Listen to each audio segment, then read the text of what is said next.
में सोना और दिलों में इंसानियत बसती है, क्योंकि यहाँ खुशहाली सिर्फ अमीरों के घर में नहीं बल्कि किसानों की झोपड़ी, मजदूरों के आंगन में भी होती है। आदरणीय प्राचार्य महोदय, सम्मानीय शिक्षकगण और मेरे प्यारे साथियों, सभी को मेरा नमस्कार। आज मैं आपको भारत की अर्थव्यवस्था की उस लंबी और संघर्षपूर्ण यात्रा पर ले जाऊंगी जो कभी वैभव से भरपूर थी, फिर गुलामी में टूट गई और आज फिर दुनिया के मंच पर मजबूती से खड़ी है।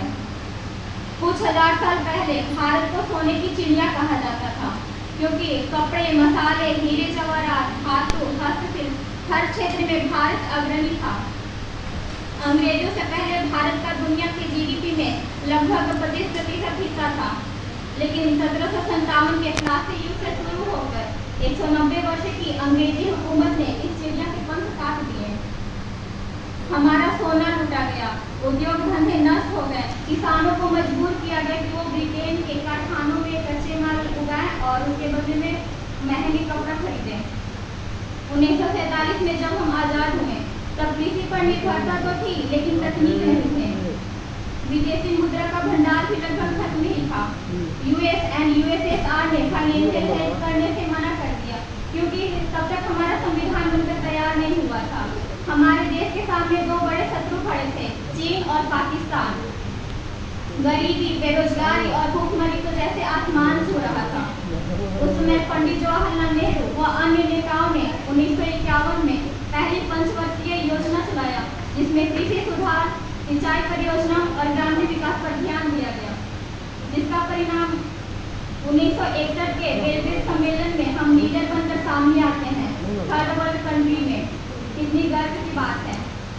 1970 के दशक में बैंकों का राष्ट्रीयकरण हुआ, जिसमें ग्रामीण इलाकों में भी वित्तीय सेवाएं पहुंची। लेकिन असली आर्थिक संकट तो 1991 में आया, जब हमारे देश के पास 15 दिन का विदेशी मुद्रा बचा और आवश्यक वस्तुएं, तेल और आवश्यक वस्तुओं का आयात भी रुकने वाला था।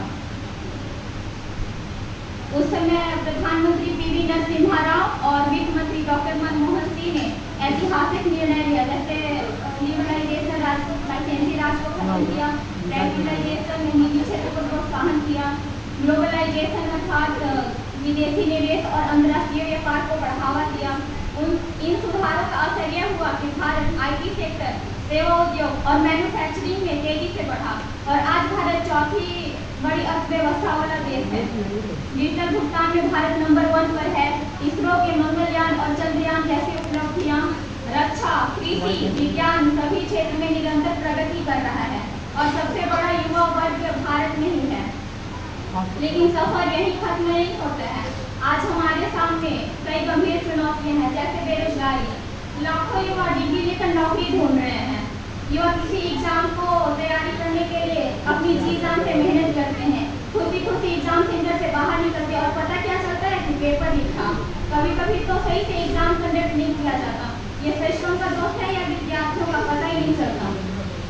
लेकिन महंगाई, रोजमर्रा की चीजें जैसे सब्जी, दूध, तेल लगातार महंगी हो रही है और यह महंगाई गरीब और मध्यम वर्ग को सबसे ज्यादा प्रभावित कर रही है।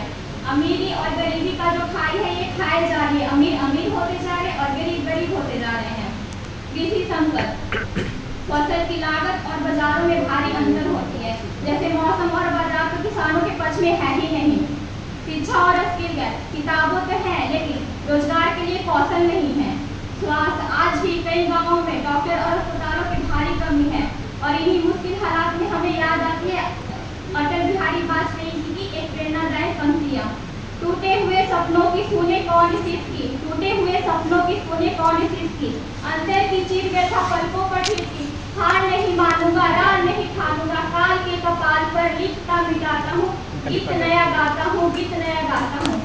ये पंक्तियां हमें याद दिलाती है कि हालात कितने भी कठिन क्यों न हो, हमें रुकना नहीं, थकना नहीं और हार तो बिल्कुल नहीं माननी है।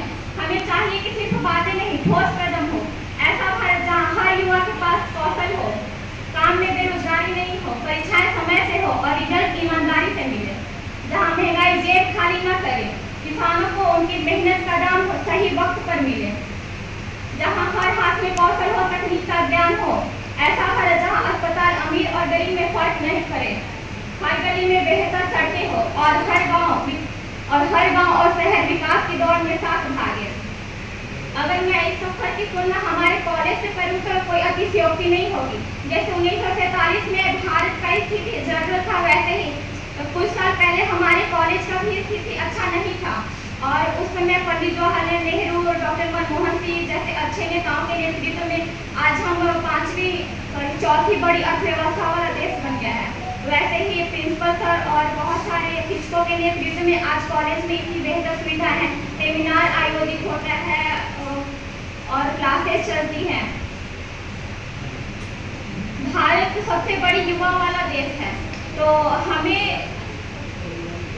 भारत सबसे बड़ी युवाओं वाला देश है और हम ही युवा भारत के भविष्य हैं। तो आज हमें आवश्यकता है उन 65% युवा ऊर्जा को एक दिशा देने की, ऐसे भारत निर्माण करने की जो खगोल में, कला में, साहित्य में, विज्ञान में, अनुसंधान में, वाणिज्य में, पर्यावरण संरक्षण में माँ भारती का सिरमौर बनकर विश्व गुरु के सिंहासन पर पुनः सिंहासनारूढ़ होने का, क्योंकि गौरवशाली था भविष्य भी महान है अगर हम संभाले उसे जो वर्तमान है। इसलिए उठो जवान देश की वसुंधरा पुकारता है देश ये पुकारती माँ भारती। जय।